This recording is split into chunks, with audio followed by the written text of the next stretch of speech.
शांति। पवित्रता के सागर विश्व पिता की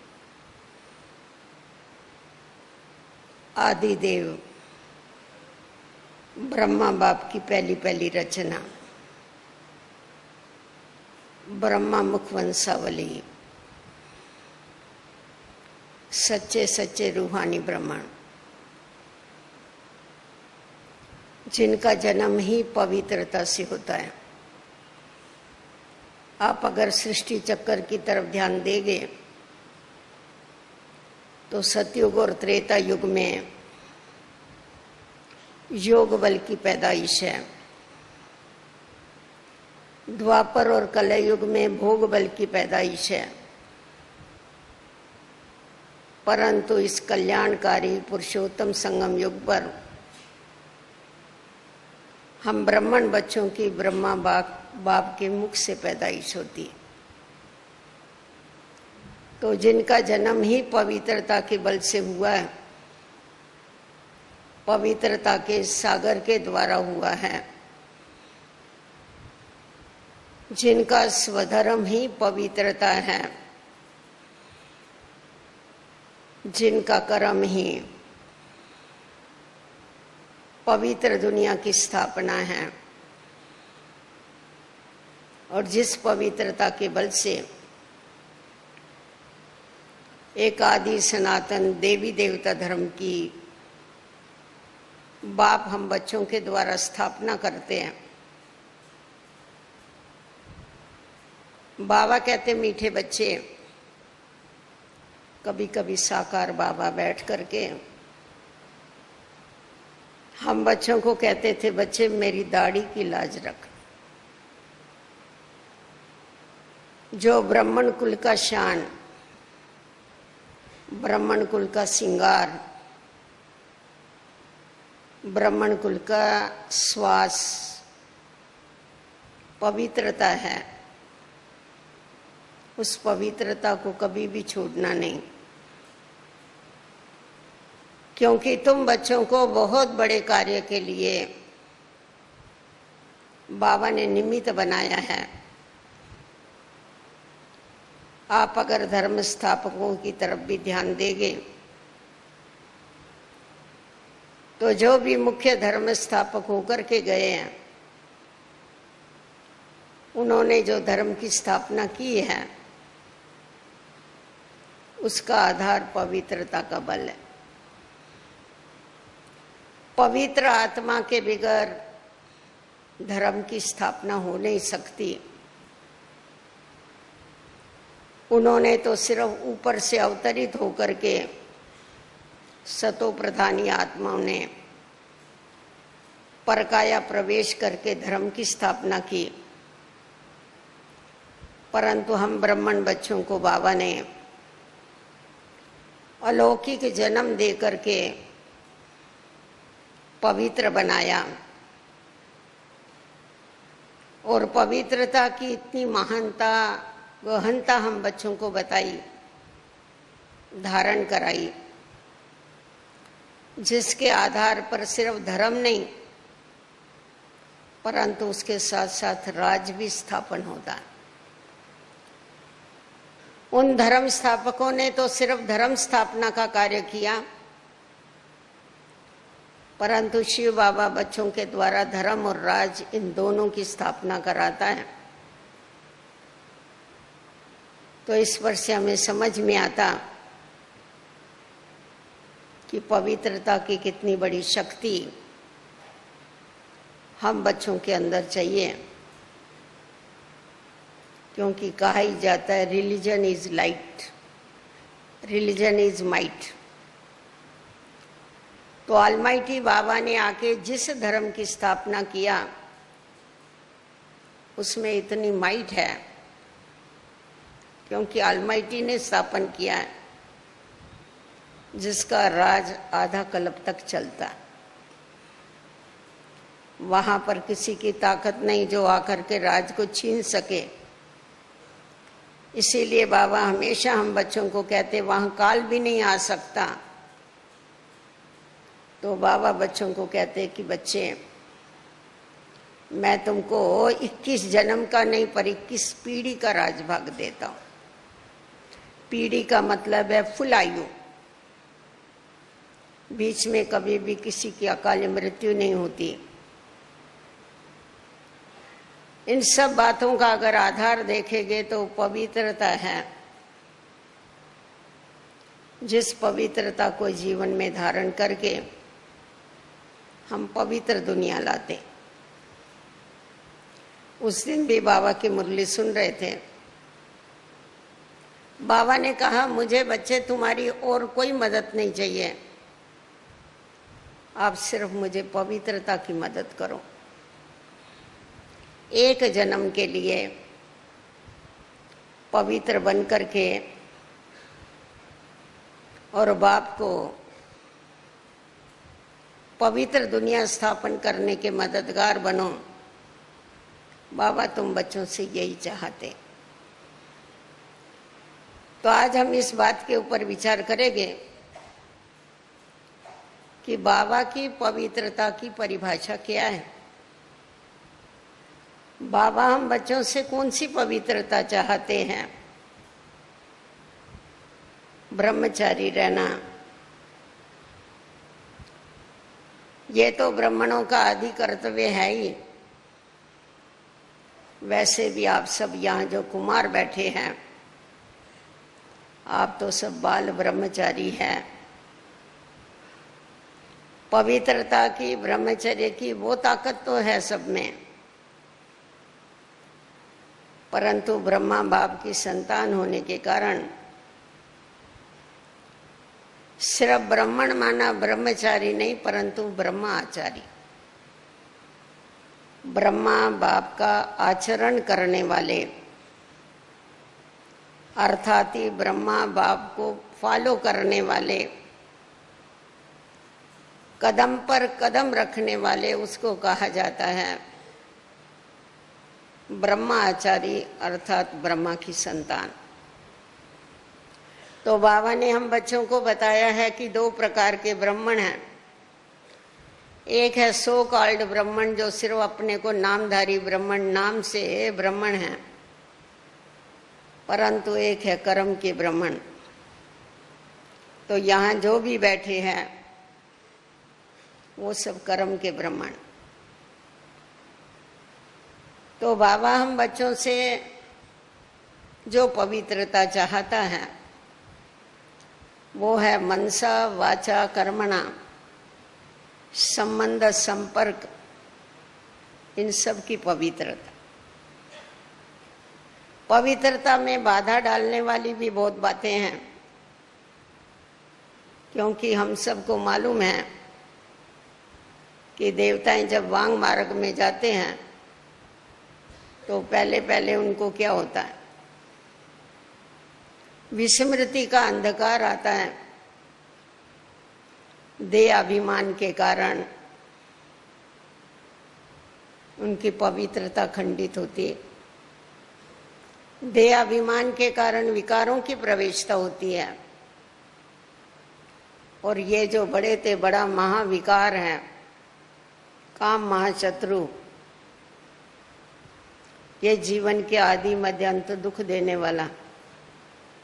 बाबा ने ये सब बातें हम बच्चों को अच्छी तरह से बताई है। तो सबसे पहली बात हम देखते हैं, उसके लिए क्या क्या किया जावे, क्या कारण है, वो तो देखेंगे ही हम। क्योंकि बाबा ने हम बच्चों को सिर्फ ये नहीं कहा कि तुम पवित्र बनो, ऑर्डर नहीं दिया। भगवान में वो शक्ति है, सर्वशक्तिवान के अंदर वो शक्ति है, अगर किसी को भी कोई कार्य सौंपता है वो, तो उसके लिए उसको युक्तियां भी बताता है और शक्ति भी देता। तो आज जो दुनिया में लोग इम्पॉसिबल पवित्रता को समझते थे, वो बाबा ने बच्चों के द्वारा पॉसिबल करके बताया। क्योंकि बाबा ने बच्चों को उसके लिए युक्तियां भी बताई और साथ साथ में अपनी सर्वशक्तियां भी बच्चों को दी। हम लोगों में वो ताकत नहीं थी, मनुष्य आत्माओं में। वो परमात्मा में ताकत है, जिसने बैठ करके इतनी आत्माओं को पवित्र बना दिया, पवित्रता के मार्ग पर चला दिया और अशुद्ध अपवित्र प्रवृत्ति मार्ग को शुद्ध पवित्र प्रवृत्ति मार्ग बना दिया। तो कमाल किसकी कहेंगे? बच्चों की कहेंगे, बाप की कहेंगे? किसकी कहेंगे? बाप की।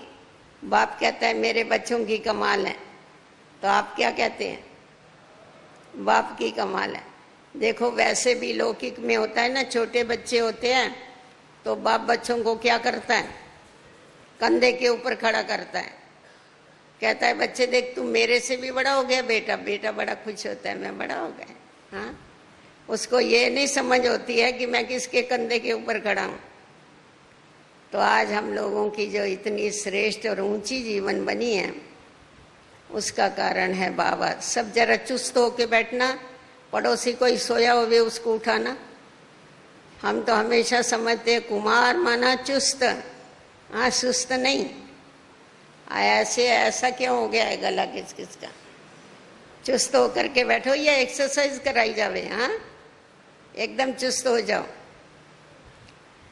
तो अभी हम देखते हैं कि बाबा ने हम बच्चों को सबसे पहली बात, क्योंकि लोग पवित्र बनने की कोशिश करते हो, क्यों नहीं पवित्र बन सकते हैं?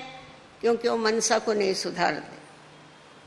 हम लोगों को इस बात का पूरा ज्ञान है कि अगर आपको अपनी वाणी को सुधारना है, आपको अपने कर्मों को सुधारना है, आपको अपने संस्कारों को सुधारना है, तो उसके लिए अपने संकल्पों को सुधारो। क्योंकि कर्म का जो बीज है, संस्कार का जो बीज है वो कर्म है, कर्म का बीज है संकल्प। तो इसीलिए बाबा ने पहले पहले आकर के हमारे संकल्पों को श्रेष्ठ बनाया। संकल्पों को श्रेष्ठ बनाने के लिए बाबा ने हमें आदि और अनादि संस्कारों की स्मृति दिलाई कि तुम्हारे आदि और अनादि संस्कार कौन से हैं? तुम आत्माएं पवित्र स्वरूप हो, पवित्रता के सागर की संतान तुम पवित्र स्वरूप हो।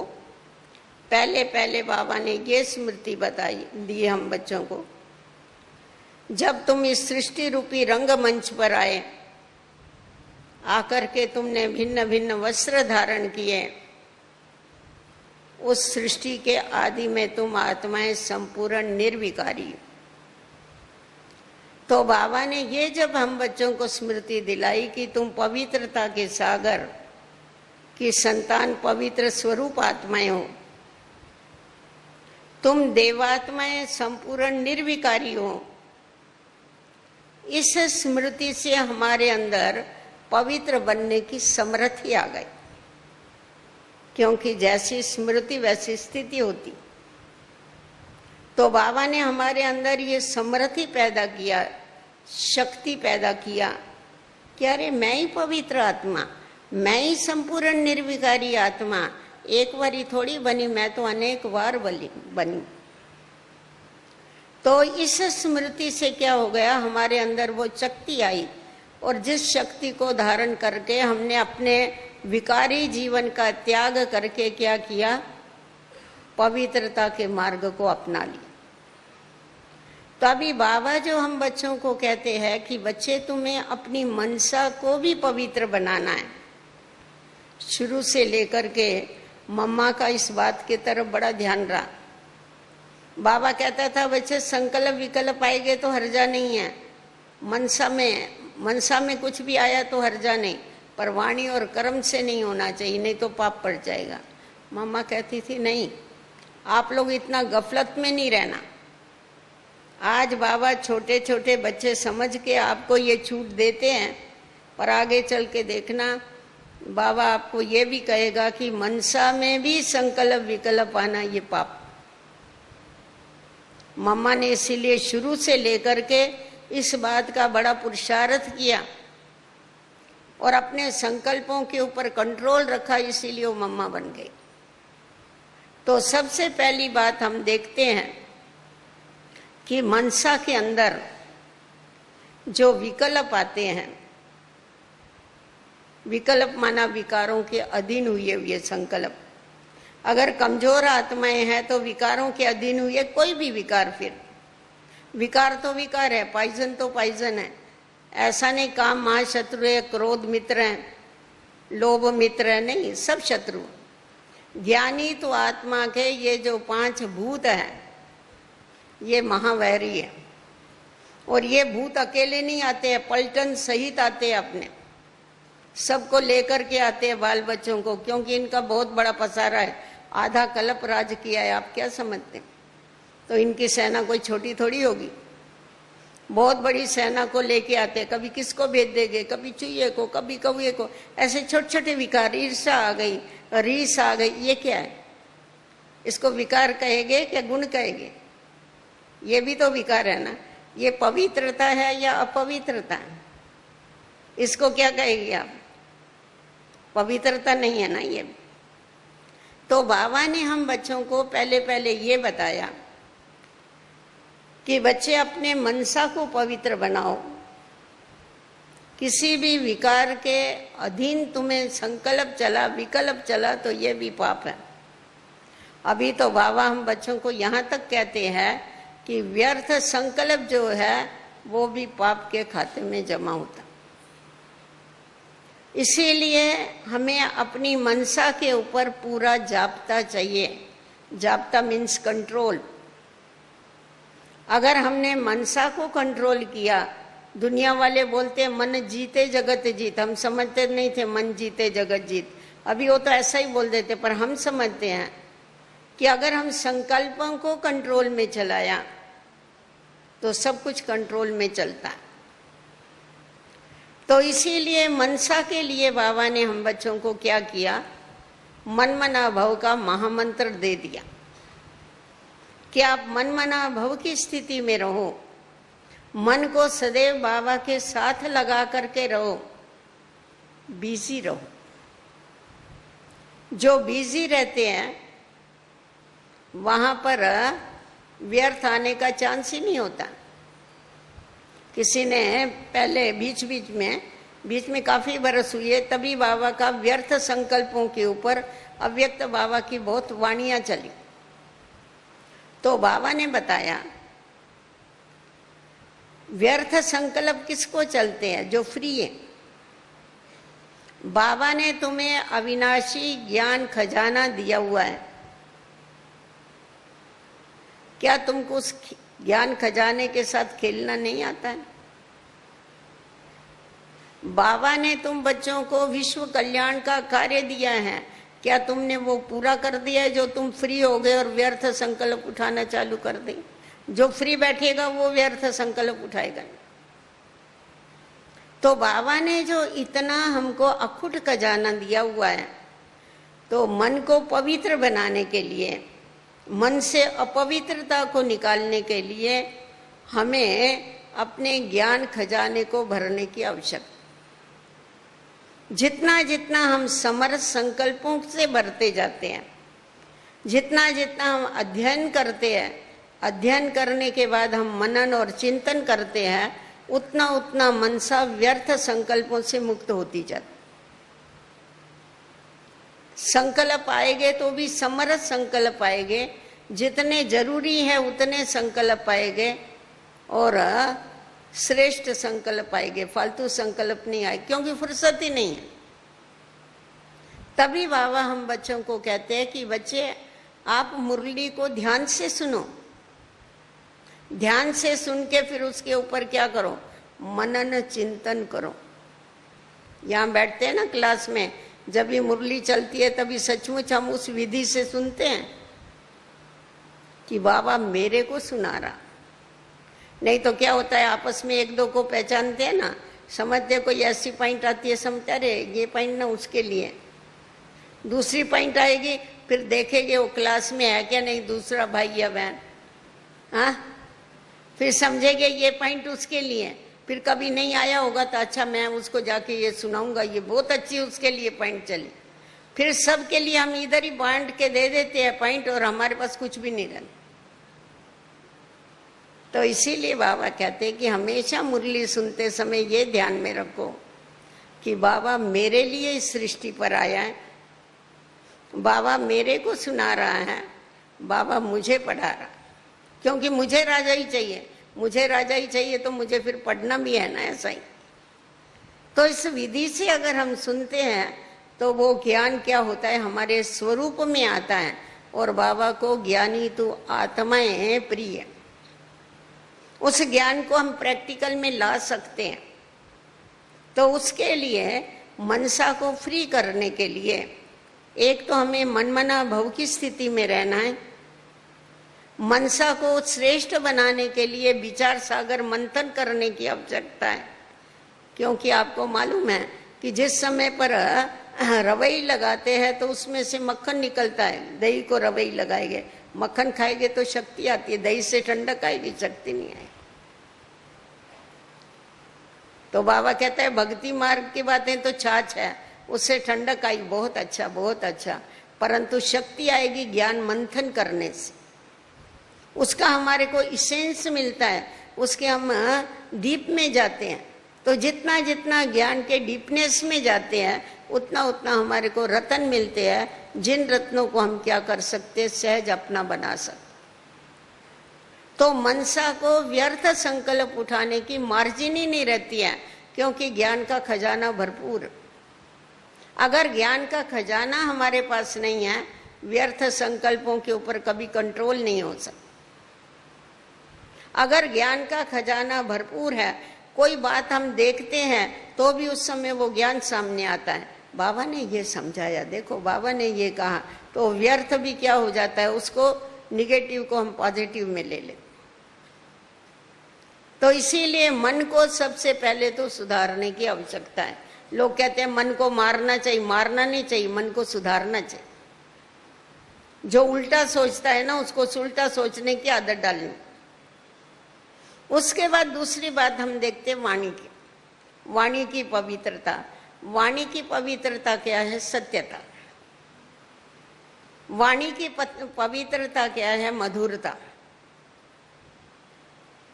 हमें हमेशा सत्य बोलना है, क्योंकि हम सत्य मार्ग पर चल रहे। परंतु सत्य भी कैसा बोलना है, मधुर बोलना है। रोज पाठ पक्का करते हैं, कम बोलो, धीरे बोलो, मीठा बोलो, सत्य बोलो, सोच के बोलो।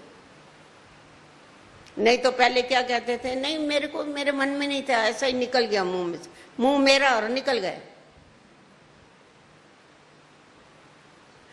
तो मन के ऊपर देखो, ये राजयोग है। राजयोग कर्म इंद्रियों के ऊपर राजा बनना सिखाता। तो हमारा मन के मुख के ऊपर हमारा कंट्रोल है।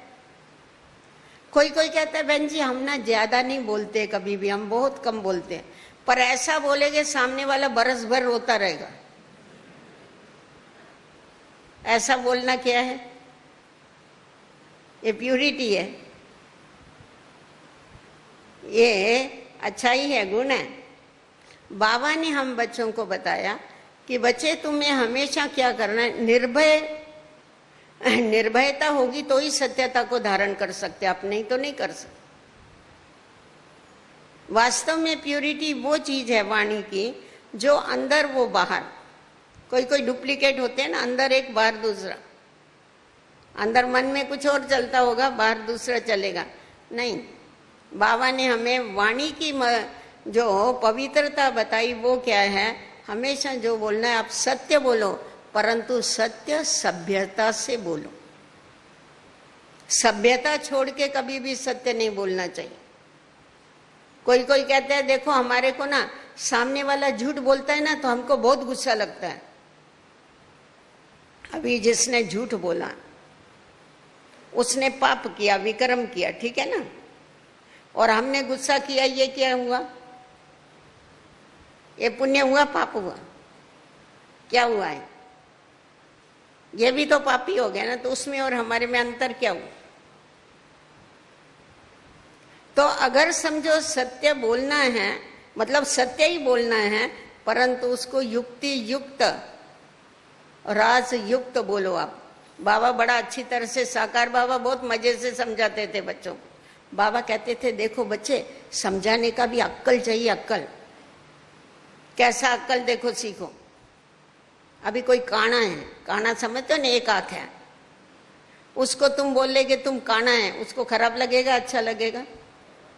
खराब लगेगा ना, बोलेगा ये मेरी इंसल्ट करता है, मेरे को काना है, काना। पर काने को आप काना नहीं बोल सकते। अगर आप उसको बोलो भाई आपकी आंख में शायद कुछ फर्क है, हाँ बहन जी जन्म से मेरे को एक आंख नहीं है, खुद ही उसने माना मैं काना। तो बाबा कहते थे जूता भले मारो पर मखमल का जूता मारो। मखमल का जूता जरा नरम लगेगा ना।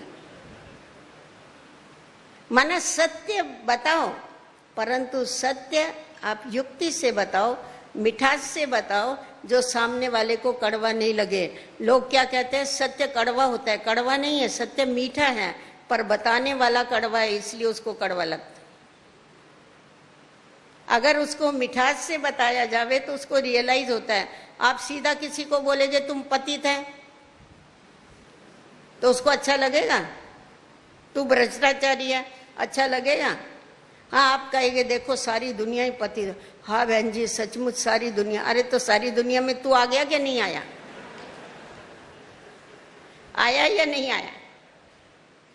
तो युक्ति चाहिए ना, युक्ति युक्त बोलो, राज युक्त बोलो। उसके अंदर राज भरा हुआ है कि हमको सिद्ध करना है कि तुम पतित हैं। जैसा हमारे को बाबा ने सिद्ध करके बताया कि तुम पतित हैं, हमारे को रियलाइज हो गया।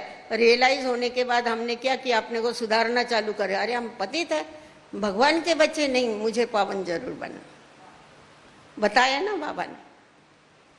तो इसीलिए वाणी में एक सत्यता चाहिए, दूसरी मधुरता चाहिए, तीसरी नम्रता चाहिए। अगर ये है तो फिर उससे क्या होती है, हमारी वाणी क्या हो जाती है, कल्याणकारी हो जाती है, वाणी सुखकारी हो जाती है। बाबा कहते हैं ना, सुख दो सुख लो। दूसरों को सुख दो तो तुमको सुख मिलने ही वाला है। ये कर्म फिलॉसफी है।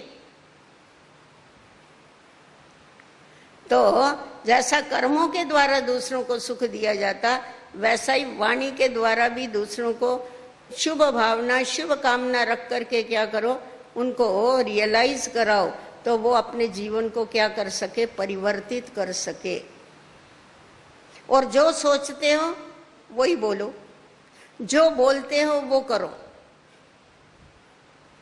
अगर सोचना, बोलना, करना इसमें विसंगति है तो किसी का भरोसा नहीं बैठे।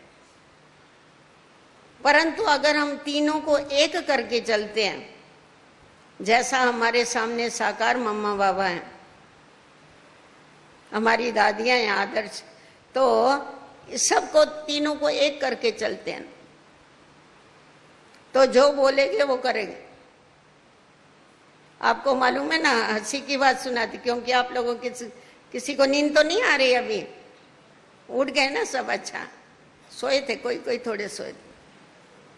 बोला एक पंडित जी था तो सभा में बता रहा था कि प्याज नहीं खाना चाहिए था।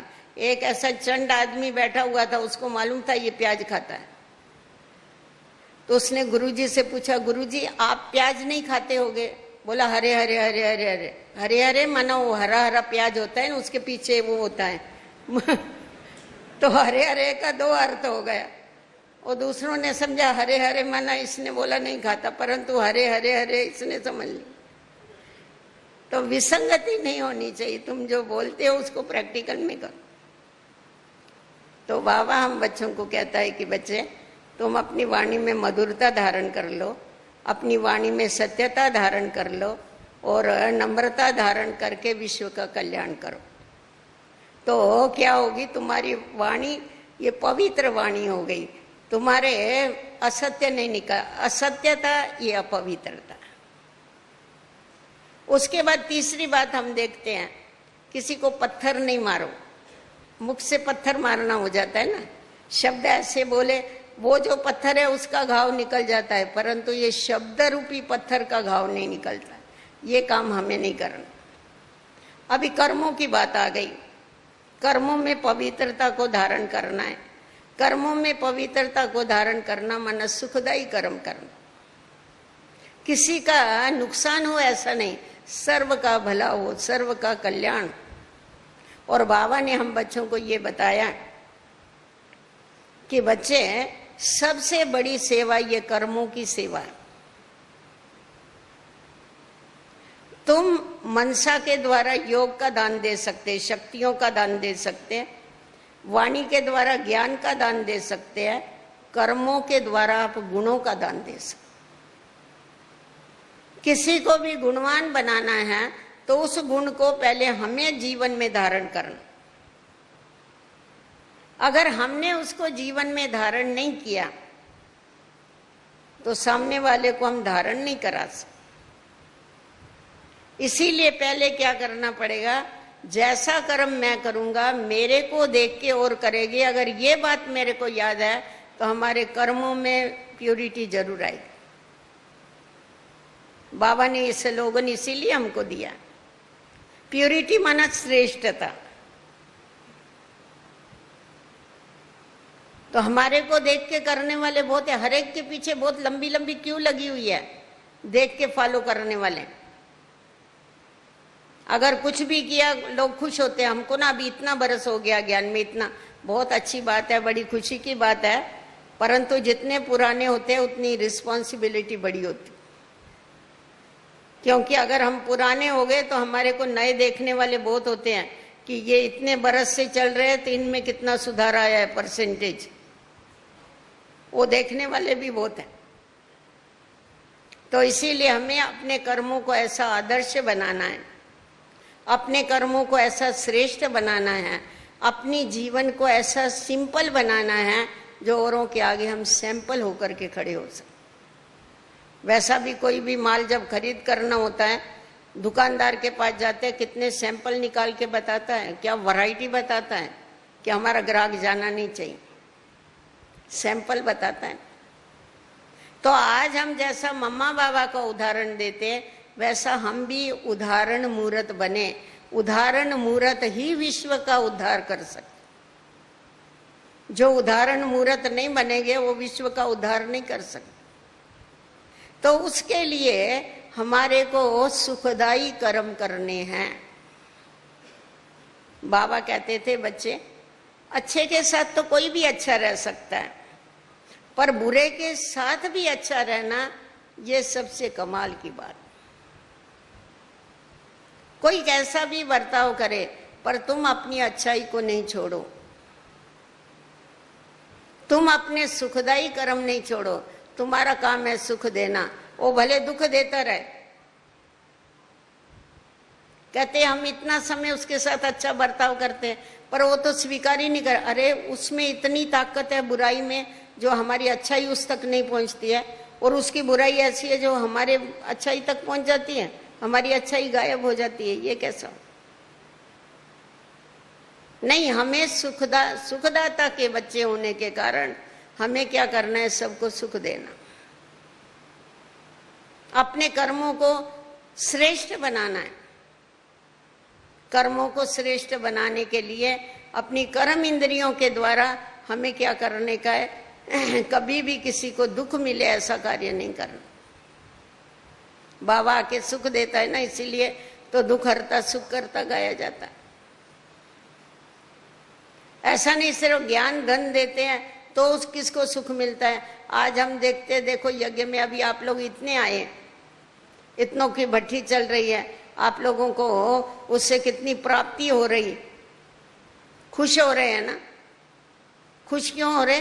क्योंकि आपको समय पर भोजन मिल रहा है, आराम मिल रहा है, हाँ ज्ञान तो मिल रहा है पर साथ साथ में ये भी सब कुछ मिल रहा है, रहने के लिए मिल रहा है। अगर ये व्यवस्था ठीक नहीं होवे तो आनंद आएगा आपको, योग लगेगा?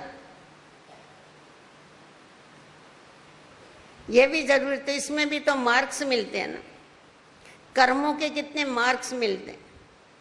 तो जो दधीची ऋषि ने अपनी हड्डियां दे दिया यज्ञ में, कर्मणा सेवा करके। तो हमें भी कर्मों के द्वारा ऐसी सेवा करके क्या करनी है, अपना भविष्य बनाना है। देह अभिमान को त्यागना है। कभी किसी को ऐसा लगता है नहीं ये काम मैं क्यों करूं, अरे मैं नहीं करेगा तो कौन करेगा, हमको ही तो करना है, क्योंकि हमारा है इसलिए हमें ही करना है। तो हमें इस बात की तरफ ध्यान रखना। और अभी देखते संबंध संपर्क, आपस में एक दो के संबंध संपर्क में आते हैं। तो संबंध संपर्क में आते समय भी हमें बहुत ही पवित्रता का ध्यान रख करके चलना है। पवित्रता का ध्यान माना मर्यादाओं का ध्यान। हमने बाबा से क्या वायदा किया है? बाबा के साथ हमारा वायदा है तुम्ही से बैठूं, तुम्ही से खाऊं, तुम्ही से उठूं, हाँ, तुम्ही से सर्व संबंध निभाऊं। सब ये वायदा याद है ना सबको? सबने किया है नहीं किया है? जिन्होंने किया है हाथ ऊपर करो। देखो सबने किया है। हाँ, फिर तो अभी चेक करना है अपने को कि ये जो वायदा है ये वायदा हम निभा रहे हैं। जो वायदा किया वो निभाना पड़ेगा। भगवान कहता है बच्चे तुमने मेरे साथ वायदा किया तो तुम्हारा काम है उस वायदे को निभाना। मेरा तो एक बाबा दूसरा नहीं, क्या बोलते हो? दूसरा कोई कोई, मेरा तो एक बाबा और भी कोई कोई, ऐसा क्या बोलते हो? मेरा तो एक शिव बाबा दूसरा नहीं कोई। तो अभी देखो अपने को चेक करो कि अनेकों के संबंध और संपर्क में आते हुए सदैव एक ही बाबा याद रहता है या और भी कोई हमारी बुद्धि में आता है? अगर और कहाँ भी कोई भी कहाँ भी हमारी बुद्धि गई अटकी तो क्या हो जाएगा? हमारी स्पीड टूट जाएगी। है ना ऐसा? देखो हम रास्ते में से चल रही है, मैं चलते चलते मेरा पल्लू अगर यहाँ अटक गया, किसी को किसी चीज को अटक गया तो एकदम क्या होता है? स्पीड टूट जाती। कोई भी आपका कोई कपड़ा अटक गया, कुछ हाथ अटक गया, कुछ जाने का रास्ता नहीं मिला तो क्या होता है? अटकने के बाद स्पीड कम हो जाती है। आपको मालूम है ना? समझो पीछे से कपड़ा अटक जाता है, आप आगे जाते हैं तो उसका रिएक्शन उसी समय आपको होता है, एकदम झुक जाएगी आप। सीधा ऐसा नहीं, एकदम झुक जाएगी अटक जाएगी। तो ये भी क्या होता है, अगर हम किसी वस्तु पदार्थ व्यक्ति की तरफ थोड़ा भी अटक गए तो झुक जाते। अगर इन वस्तु पदार्थ और व्यक्ति में अगर झुक गए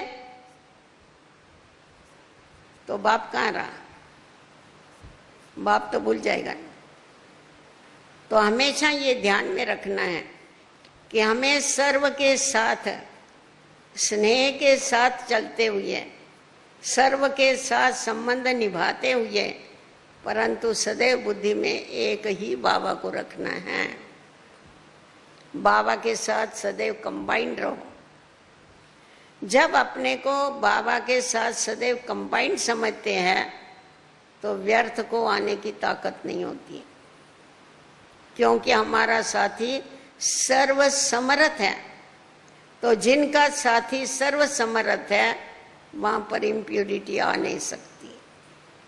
इसीलिए बाबा कहते हैं बच्चे तुम अपने को क्या समझो? अपने को शिव शक्ति समझो, अपने को पांडव सेना समझो। पांडव को कभी अकेला नहीं बताते। पांडवों को हमेशा, उन्होंने तो कृष्ण को भगवान कर दिया, परंतु हमेशा वो क्या करते? उस कृष्ण के साथ उसको बताते, पांडव पति के साथ उसको बताते।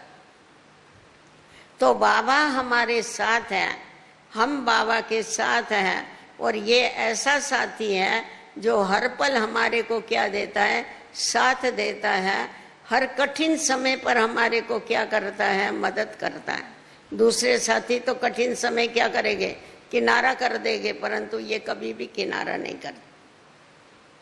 तो अभी हम देखते हैं कि ये जो पवित्रता की परिभाषा बाबा हम बच्चों को बताते हैं, ये चलते चलते कहाँ क्या हो जाता है जिसके कारण थोड़ा कम ज्यादा हो जाता है स्थिति। तो सबसे पहली बात तो देह अभिमान जो है वो क्या करता है? देह अभिमान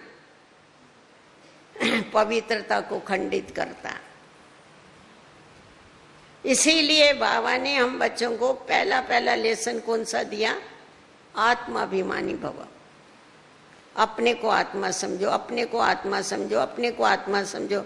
आप साकार बाबा की हिस्ट्री पढ़ेंगे तो देखो, उसमें बाबा ने कापियां की कापियां लिख के रख दिया, मैं आत्मा हूं, मैं आत्मा हूं। दीवारें लिख करके भर के रख दिया, छोटे बच्चों जैसी, मैं आत्मा हूं, मैं आत्मा हूं, मैं आत्मा। तो जितना अपने को आत्मा समझने की आवश्यकता है, उतना सामने वाले को भी आत्मा समझने की दरकार। सिर्फ मैं आत्मा हूं समझने से काम नहीं चलेगा। मेरे सामने जो है वो भी आत्मा है। इसीलिए आप देखो, बाबा ने फिर दूसरी कापियां भरी, जसोदा आत्मा है, जसोदा आत्मा है, राधा आत्मा है। घर के जितने मेंबर हैं उनके लिए लिख के रख दिया। प्रैक्टिस किया, मेहनत किया। अभी ये थोड़ा सा विचार करो, बाबा को ये पक्का था ना, मैं हमको भी सबको पक्का है कि यही बाबा जाके श्री कृष्ण बनने वाला है। या इसमें किसी को शक है? शक होवे तो हाथ ऊपर करो। किसी को भी शक है? मम्मा राधा बनेगी, ये श्री कृष्ण बनेगा, ये पक्का है।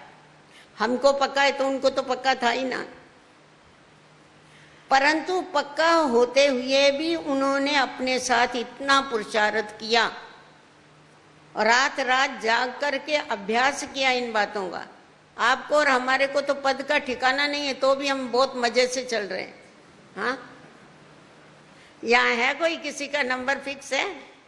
हाथ ऊपर करो जिसका नंबर फिक्स होवे। कोई भी नहीं। तो भी हम अलबेले होकर के चलते, आराम से चलते। ध्यान कहाँ हमारा पढ़ाई की तरफ। हम सब अनुभवी है ना। जब स्कूल कॉलेज में पढ़ते थे, एग्जाम के दिन होते थे, तभी क्या करते थे? हाँ, क्या करते थे? रात रात जागते थे ना। करते थे नहीं करते थे? जो भी जिसने जो डिग्री पाई हो वे जो भी रात रात जाग करके मेहनत करते थे। आज हम इतनी मेहनत पुरुषार्थ में करते हैं और हमको ये पूरा मालूम है कि वो अल्पकाल के लिए है और ये सदा काल के लिए, 21 जन्मों के लिए ये कमाई है। ये मालूम होते हुए भी हम क्या करते? आराम से।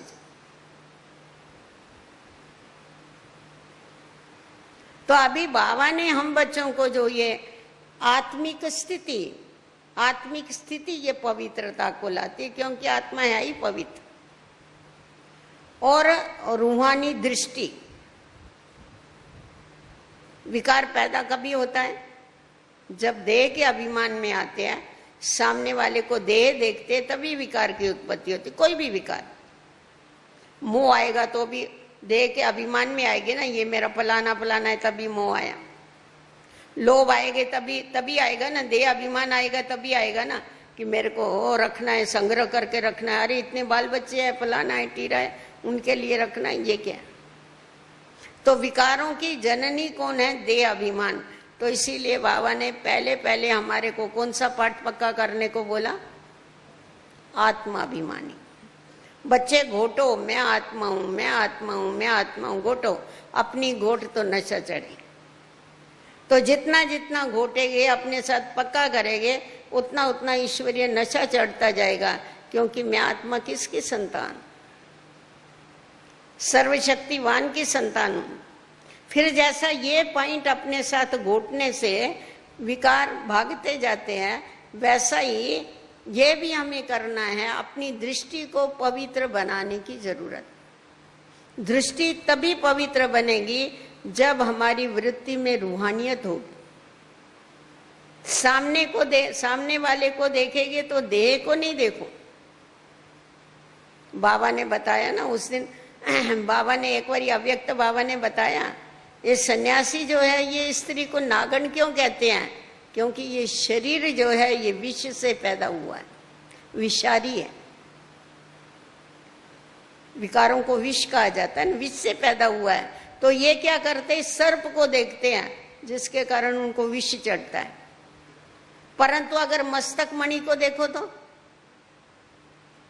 सर्प की मणि होती है ना मस्तक में, तो विष नहीं चढ़। तो बाबा ने आके हमारी दृष्टि को परिवर्तन कर दिया, वृत्ति को परिवर्तन कर दिया। देखो तो कौन सी दृष्टि से देखो? आत्मिक दृष्टि से, कि मैं भी आत्मा हूं, सामने वाला भी आत्मा। तो जब आत्मा को देखेंगे तो विकारों की उत्पत्ति नहीं होगी, पवित्रता सहज हो जाएगी। हम एक ही बाप के बच्चे, बाबा ने कितनी सरल युक्ति बताई पवित्र बनने की। हम एक ही बाप के बच्चे, आपस में भाई बहन है, बात ही पूरी हो गई, नेचुरल पवित्रता आ गई। मेहनत नहीं करनी। लोग जिसको इम्पॉसिबल समझते हैं, हम समझते हैं वो अति सरल है, क्योंकि बाबा ने हमको सबको बच्चा बना दिया। एक बाप का बच्चा, एक गोदी का बच्चा, छोटा बच्चा बना दिया एक। तो जिससे क्या हो गया, ये अभ्यास हर एक को खुद को करना है।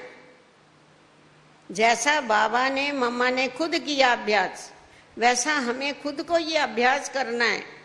खुद को आत्मिक स्थिति में स्थित होना है, औरों को आत्मा देखना। तो जब भी बात करते हैं तो देह की तरफ नहीं देखो, आत्मा की तरफ देखो। मैं आत्मा से बात कर रहा हूं, मुख से बोलने की जरूरत नहीं है, परंतु बुद्धि में रखने की दरकार है कि मैं आत्मा से बात कर रहा हूं। एक बार अभी आप लोगों को याद है या नहीं, अव्यक्त बाबा ने अभी लास्ट में थोड़े समय पहले ये बताया था कि आप जब भी किसी से मिलते हो तो ये बुद्धि में रखो, अरे ये तो वही देवात्माएं हैं जिनकी पूजा हो रही है मंदिरों में। तो तुम्हारी दृष्टि पवित्र हो जाएगी। अरे ये देवात्माएं चेतन में हमारे सामने, तो उनके लिए तुमको रिस्पेक्ट आएगा, प्यार आएगा। तो देखो बाबा ने हमारी स्मृति को चेंज करके हमारी दृष्टि को चेंज किया। दृष्टि चेंज हो गई तो सारी सृष्टि चेंज हो। तो इसीलिए आत्मा अभिमानी की प्रैक्टिस, आत्मा आत्मा देखने की प्रैक्टिस अगर है तो प्यूरिटी स्वतः ही आती जाती। और दूसरी बाधा डालने वाली कौन सी बात होती है? दूसरी बाधा डालने वाली जो बात होती है वो है व्यर्थ संग, व्यर्थ देखना, व्यर्थ बोलना, व्यर्थ सुनना, फालतू। अभी जिन बातों से हमारा कनेक्शन नहीं है वो देखने की हमें क्या आवश्यकता। साकार बाबा ने मुरली चलाई थी, बाबा ने कहा बच्चे ये पिक्चर के पोस्टर तुमको देखने की क्या जरूरत,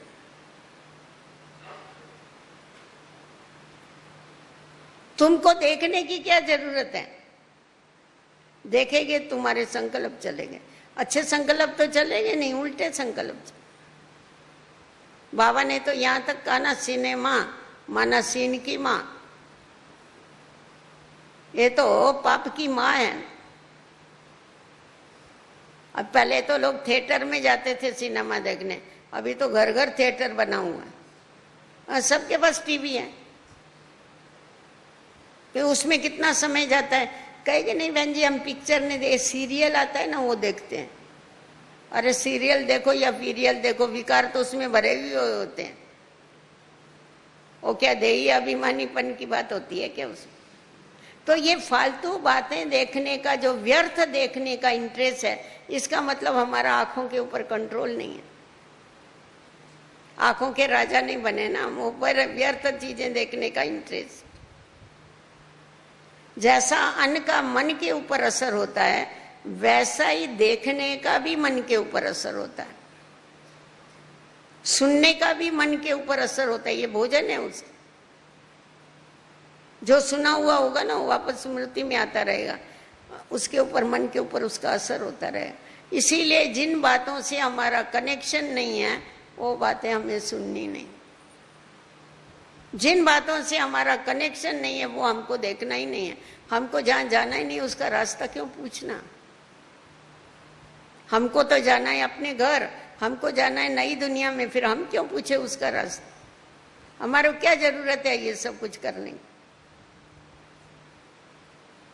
आपस में बैठ के व्यर्थ चिंतन, ये व्यर्थ चिंतन, परचिंतन, ये क्या है? ये प्यूरिटी है।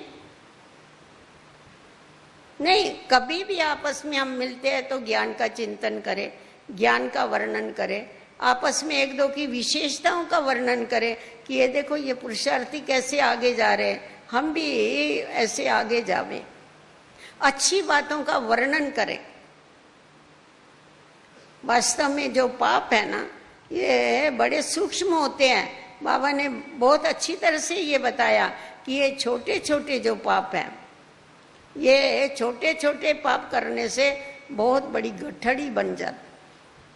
पहले से हमारे ऊपर पापों का बोझा इतना है, वो उतारते उतारते हमारे नाक में दम आ गया। हाँ, अभी और अगर हम उसमें ऐड करते जाएंगे तो क्या होता जाएगा, और ये आत्मा बोझ वाली बन जाएगी, हल्की तो नहीं बनेगी। लाइट कहाँ से आएगी उसमें, क्योंकि पवित्रता माना लाइट का ताज। तो क्यों नहीं हम उड़ करके 1 सेकंड में बाबा के पास जा सकते। बोझ तो इन बातों से इसमें अंतर्मुख बनने की आवश्यकता है। जितना जितना हम अंतर्मुख बनते जाते हैं, आंतरिक स्थिति में स्थित होते हैं, इन बातों का इंटरेस्ट एकदम खलास हो जाता। कोई फालतू सुनाएगा ना, अपने को सुनने का इंटरेस्ट नहीं, अरे फालतू बात नहीं करना, हमारा टाइम वेस्ट नहीं करना। बाबा ने हम बच्चों को प्रैक्टिकल में करके बताया है कि किस तरह अपना समय, श्वास, संकल्प सब सफल करो। सफल करने से सफलता पाते, क्योंकि हमें संपूर्ण बनना है। अगर ये सदैव हमको याद रहता है कि कोई भी समय हमारा अंतिम समय हो सकता है, हमको वापस अपने घर जाना है, तो ये सब बातें जो है वो क्या होती है, उससे इंटरेस्ट आप ही निकल जाना है। तो उसके लिए तैयारी करना है ना, उसके लिए मुझे पावन बनना है ना, मुझे पास विथ ऑनर होना है ना। कौन क्या करता है, मैं जवाबदार नहीं, ये जवाबदारी उसकी है। वर्षा वो देने वाले, मैं उनका बाप हूं क्या जो उनको वर्षा देंगे। जब मेरे को उनको कुछ देना ही नहीं है, फिर उनसे लेना क्या है, फालतू बातें। तो फालतू चिंतन जो है, फालतू चिंतन श्रेष्ठ चिंतन को खलास कर दे, जिसके कारण कर्मों में श्रेष्ठता नहीं आती है, प्यूरिटी नहीं आती है, खुशबू नहीं आती है। तो इसीलिए फॉलो फादर करते चले हम, ये सब बातें क्या होती जाएगी, आप ही चलती जाएगी, आगे जाती जाएगी। देखो लास्ट लेसन हम सभी को बाबा कौन सा दिया, साकार बाबा। लास्ट मोमेंट तक बाबा ने कितनी सेवाएं किया बच्चों की, और लास्ट जाते जाते शिक्षा दे करके गया व्यक्त होने के पहले। क्या करो क्या बनो, महामंत्र याद है? हाँ, क्या करो, निराकारी, निर्विकारी और निरंकारी। अगर ये महामंत्र भी याद रहा ना, प्यूरिटी आप ही धारण हो जाए। निराकारी स्थिति पवित्र बनाने वाली है, निर्विकारी स्थिति है ही पवित्रता की, और निरंकारी आप कितना भी बड़ा कार्य करते रहो, परंतु उसका कभी भी अहंकार न आए। अगर थोड़ा भी अहंकार आ गया, अपनी विशेषताओं का अहंकार आ गया, कार्य का व्यवहार अहंकार आ गया, सेवाओं का अहंकार आ गया, तो जैसा देह अभिमान जो है वो क्या करता है, गिराता है, वैसा अहंकार भी चोटी से नीचे गिराता। तो इसीलिए बाबा ने हम बच्चों को खास ये महामंत्र दिया, बच्चे सदैव निराकारी स्थिति में स्थित रहो, अपनी जीवन को निर्विकारी बनाओ। क्योंकि ये भी बाबा ने हम बच्चों को बताया हुआ है कि आगे चल के ऐसा समय आएगा, ये जो भी तुम्हारे साइंस के साधन है ये सब फेल हो जाए, ये कुछ भी काम नहीं आने वाले। ये तुम्हारे वायरलेस सेट भी काम नहीं आने वाले हैं, बाकी तुम्हारा वॉइसलेस सेट ही चले। अगर तुम्हारी निर्विकारी स्थिति है तो ही तुम बाबा की प्रेरणाओं को कैच कर सकेंगे, खुद को बचा सके। और तीसरा है सदैव निर्विकारी रहो, निरंकारी रहो, क्योंकि करण करावन हार स्वामी अगर याद है, बाबा को कभी अभिमान आया इतना सब कुछ करते हो, कितना निरंकारी, मैं तुम्हारा ओबीडियंट सर्वेंट हूं, कोई कहेगा ऐसा? तो बाबा ने अपने से भी आगे बच्चों को रखा, बच्चों को आगे बढ़ाया और हम सभी के आगे एक एग्जाम्पल बन करके बताया कि वास्तव में योगी जीवन क्या जीवन होती है। तो इसीलिए अगर सब आज ये संकल्प करेंगे, पवित्रता के बिगर योग लग नहीं सकता, पवित्रता के बिगर ज्ञान धारण नहीं हो सकता। हम औरों को ही समझाते हैं कि ये जैसा शेरनी का दूध सोनी बर्तन में ठहरता है, उसी प्रकार ये जो ज्ञान अमृत है ये पवित्र आत्मा में ही ठहर सकता है। अगर थोड़ी भी देह अभिमान की बदबुएं हैं, विकार की बदबुएं हैं, तो ये ज्ञान अमृत उसमें ठहर नहीं सकता, इसको धारण नहीं कर सकते हैं। तो इसीलिए इन सब बातों से परे रहते हुए और विशेष अमृत वेले का खास हमें अपने ऊपर ध्यान रखना है, जिसके आधार पर हमारी सारी दिनचर्या क्या हो ठीक चले और हम जल्दी से जल्दी संपूर्ण निर्विकारी बाप समान बन करके बाप के साथ वापस घर जाए। ओम शांति।